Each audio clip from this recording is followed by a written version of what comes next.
Bien, y lo hemos tocado, claro que sí, esta grieta que existe hoy en Israel, en el pueblo judío, desgraciadamente con algunas manifestaciones que hasta se han dado en el día más sagrado del año, el día de Yom Kippurim, recordando que hace 50 años los ciudadanos de Israel enfrentaban una guerra que fue tal vez de todas, y han sido muchas y continúan siendo una de las más difíciles, que confrontó incluso al Estado con su propia supervivencia. 50 años después parecería que algunos han olvidado eso y que tienen una guerra interna. Vamos a dialogar unos minutos con una mujer, y especialmente lo hacemos con una mujer porque hay algo que tiene que ver con la sensibilidad del género y algo que tiene que ver específicamente con esta mujer. Mujer que nació dentro de una familia ortodoxa y que en el camino decidió estudiar las fuentes judías en profundidad, además de estudiar muchas otras carreras. Se formó y fue ordenada rabino de un movimiento liberal, del movimiento conservador, y que puede, y vive hace muchos años en Israel, decirnos tal vez qué está pasando, porque esta pelea entre religiosos, vamos a ponerlo así, observantes y seculares, se ha transformado desgraciadamente en algo cotidiano. Rabina Diana Vila, ¿cómo le va? Gumar Hatimato va. Marja Timatova. Mirá, lo primero que pienso es que desde afuera por ahí parece una disputa entre religiosas y no religiosos, pero en realidad es una facción de religiosos extremistas, mesiánicos, muy de derecha política, y yo conozco muchos ortodoxos normales que no están dentro de esa línea, ¿no? Yo voy todos los sábados a la noche a la manifestación en contra de los cambios que quiere hacer este gobierno, y en Jerusalén hay cualquier cantidad de kipot que participan. Gente que piensa que lo que está pasando no coincide con los valores reales del judaísmo. Bien, importante esta aclaración. Y por otro lado, Diana, vemos también un nivel de extremismo, voy a decirlo así, o de intolerancia secular, porque en esto, viste, tesis y antítesis, lo vamos a decir así.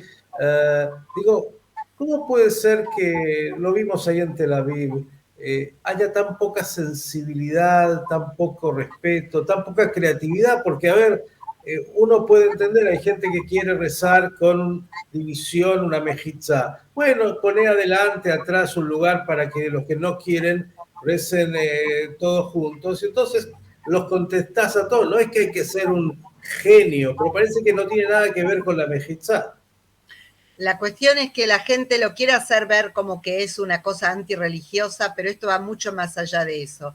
La municipalidad de Tel Aviv había prohibido que en la vía pública se hagan servicios religiosos con división por género, porque es algo que va en contra de la ley en realidad. Y este grupo que quería hacer con Mejizá, con la partición en el medio, fue a los tribunales y perdieron en primera instancia y apelaron a la Corte Suprema y volvieron a perder. O sea que ellos, cuando armaron esa especie de mejizá o división que ellos dicen que no era realmente una división, eran unas banderas unidas por unos hilos o algo, pero que en realidad funcionaban como una división entre hombres y mujeres, esto iba mucho más allá de la cuestión religiosa o no religiosa. Y aunque hay mucha gente laica que está molesta con el nivel de violencia al que se llegó ayer, dicen que hay que entender de dónde esto viene. Esto viene de una acumulación de medidas contra mujeres, contra gente gay, contra toda clase de cosas que no coinciden con la lectura de lo que se llama Cajardalim, que son entre medio entre los nacionalistas religiosos y los Haredim, ¿no? Algo entre medio, que son gente que es muy mesiánica, muy con la tierra de Israel en el centro, y no necesariamente otros valores éticos del judaísmo.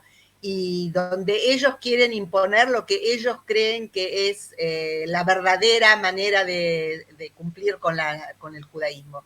Entonces, por un lado, uno le choca que en Yom Kippur, en una tefilá, hayan hecho esto, pero por otro lado, ellos tenían por la Corte Suprema ordenado a que no pongan una división en un lugar público, que si quieren rezar con división, que lo hagan en sus sinagogas, pero no en la calle.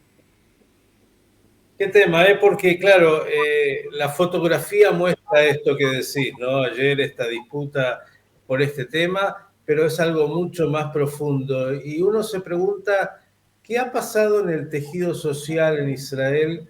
Que esto que de alguna manera siempre ha estado, pero nunca en estos niveles de presencia y con estas manifestaciones de extremo, se ha tornado casi en el gran tema desde ya hace un rato largo.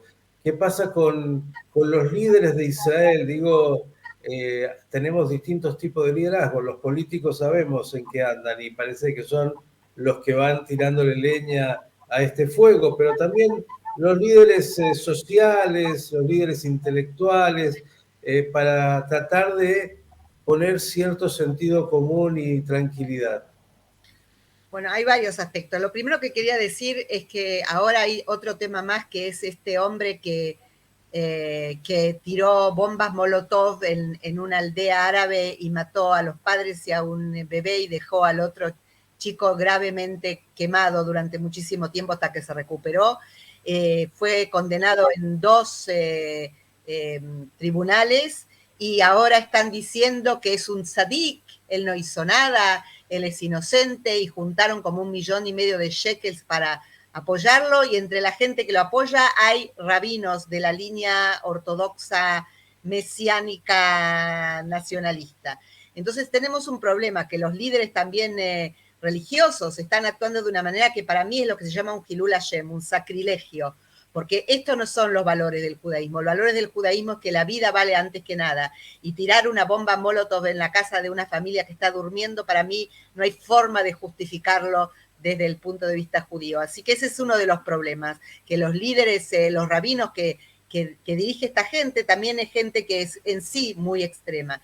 El otro gran problema acá es que tenemos un primer ministro, como vos bien sabés, que está acusado en varios casos de corrupción, y no tiene ninguna intención de dejar su puesto, y va a hacer cualquier cosa para no dejar su puesto y para no, Dios libre y guarde, terminar en la cárcel. Toda la coalición de gobierno empezó porque él necesitaba una mayoría de por lo menos 61 miembros de parlamento, y para poder lograrlo, primero hizo juntar a los nacionalistas religiosos con el grupo de Ben Gvir, que es todavía más extremo, y hacer un solo partido de esos 2 partidos, que eran 2 partidos religiosos medio mesiánicos, pero los 2 juntos es peor todavía. Y segundo de todo, hizo con ellos después una coalición de gobierno, porque si no, no tenía mayoría. Y lo que pasó, que cosas que Bibi mismo dijo años atrás y que están grabados, están en video, los están pasando por televisión, cosas que él decía que nunca había que aceptar, ahora las está aceptando porque si no se le cae la coalición de gobierno.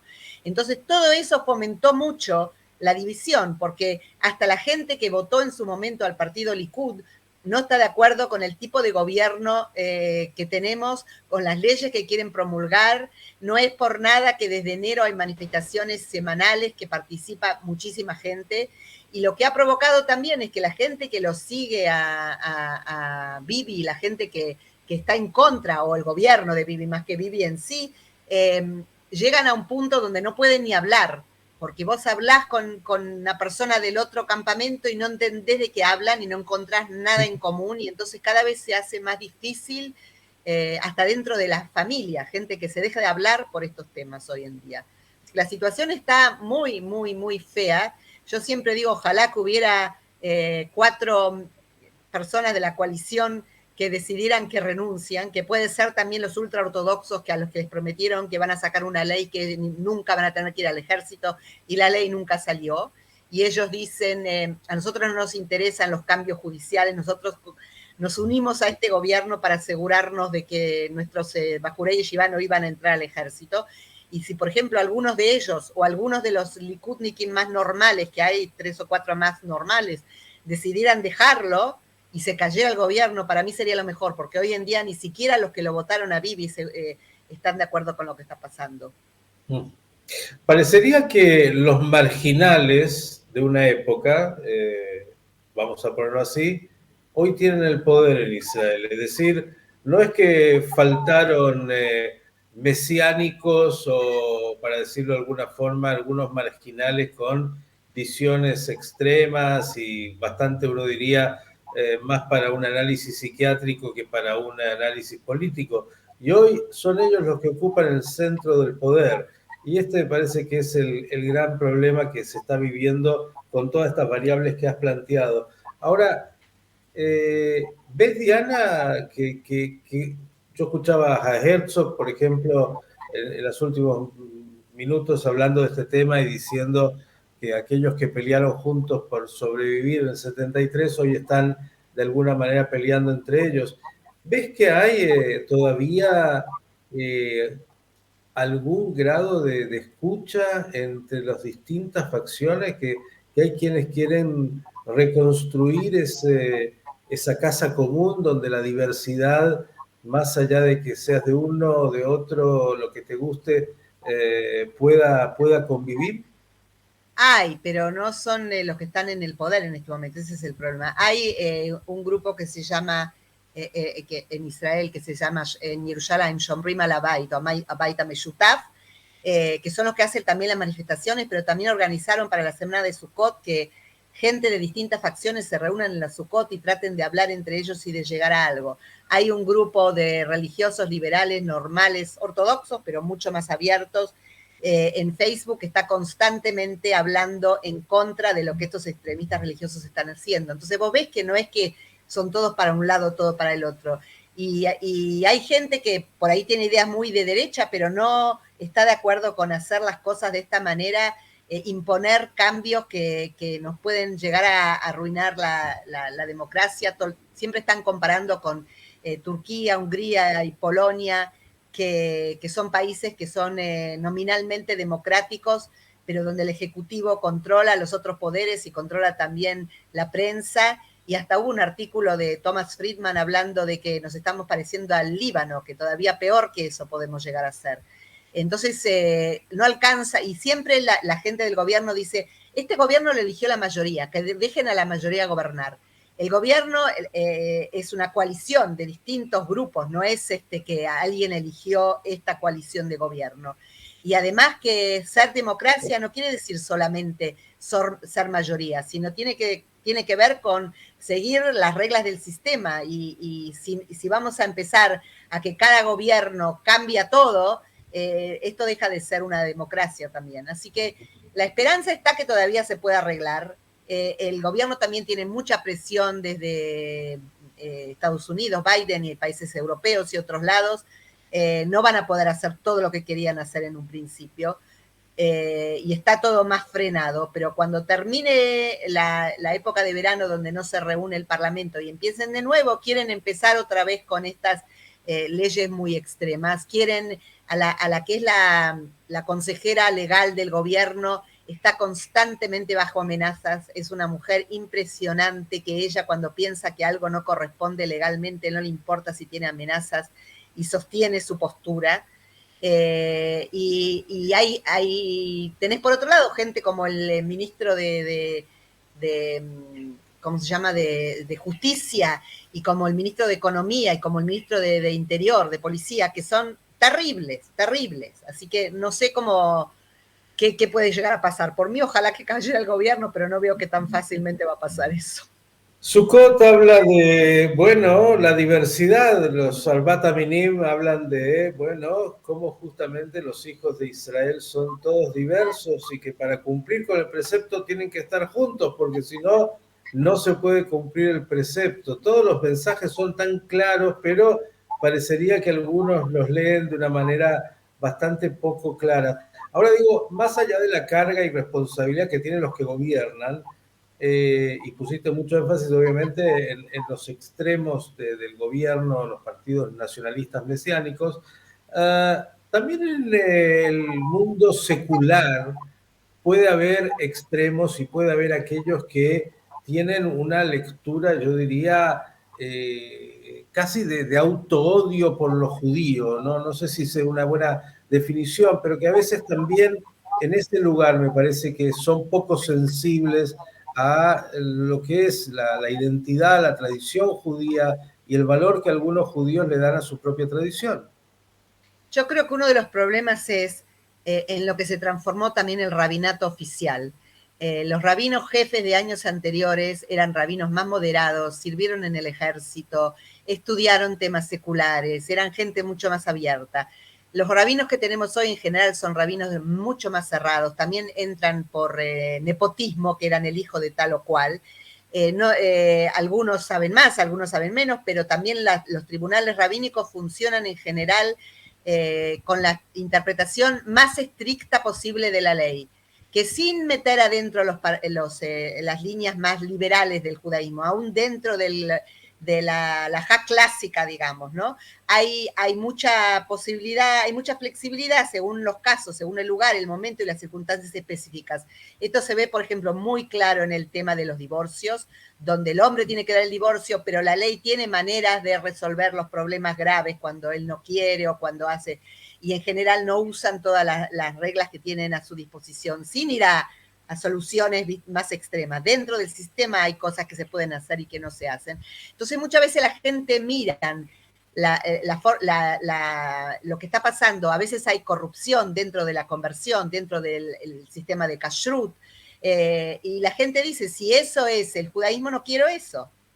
En vez de conocer judaísmo más abierto, no necesariamente tiene que ser conservador reformista, hasta dentro de la ortodoxia hay líneas mucho más abiertas, hay posibilidades de tomar decisiones halágicas más flexibles. Y todo es tan extremo que la gente toma una postura, bueno, si es esto, entonces no quiero nada. Hay que reconocer que, por ejemplo, hay grupos como el Fórum Giloní, el foro de los seculares, que está tomando posturas muy extremas.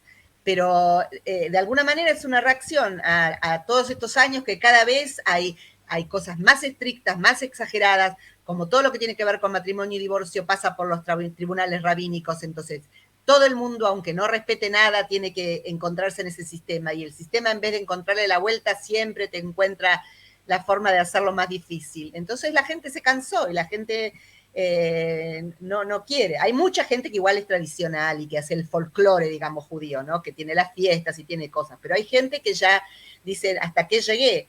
Y está pasando no solo en el ámbito religioso, por todo lo que está pasando, tenemos ahora los reservistas que no se quieren presentar al ejército, los médicos que quieren hacer huelga, los médicos que están averiguando para irse del país, los que estudian en el exterior que tenían que volver a hacer la residencia acá, que están diciendo no sabemos si volvemos. Y esto que está pasando ahora está arruinando todo, está arruinando la sociedad, la economía, la religión, la unidad del país. Si seguimos así, yo no sé a dónde terminamos dentro de unos años más. Ay. Lo que es la crisis de la sociedad israelí, algunos decían cuando el Estado no está separado de lo que hace a la religión, más allá de la ley que cada una de las religiones tenga, cuando se involucra en lo que hace al funcionamiento del Estado, los problemas que esto trae. Querida Diana. Hay una cosa más que te quería decir, que yo no me di cuenta hasta que empezó todas estas manifestaciones. Nosotros en general leemos partes de la Declaración de la Independencia, las partes conocidas, pero nadie nunca lee todas las letras chiquitas hasta el final, que es mucho más largo. En la Declaración de la Independencia se comprometieron que dentro de los 6 meses iban a escribir una constitución. Jamás la escribieron. Hay en Israel algunas leyes que tienen como un estatus más importante, pero no existe una constitución. Y uno de los problemas graves es que podés cambiar las leyes, incluso leyes fundamentales, mucho más fácil de lo que podrías si tuvieras una constitución bien establecida. Y ese es uno de los problemas más graves que tenemos. Qué interesante este dato que nos has dado. Yo tampoco lo sabía que decía esto dentro de la Declaración de la Independencia del Estado, constitución que no ha llegado, y esto trae los problemas, entre otros, que se están viviendo. Querida Diana, que a pesar de todo, el año que se ha iniciado traiga bendiciones y que ojalá traiga sensatez y buenas noticias, y que de de alguna forma los extremos pasen a ser nuevamente marginales y que ese gran camino del centro se imponga nuevamente en la sociedad israelí. Épocas difíciles, pero ya pasamos Egipto, pasaremos también esto. Un gran cariño, Kmar Hatimato Bay, por adelantado Hag Sameach. Gracias a vos también, chao.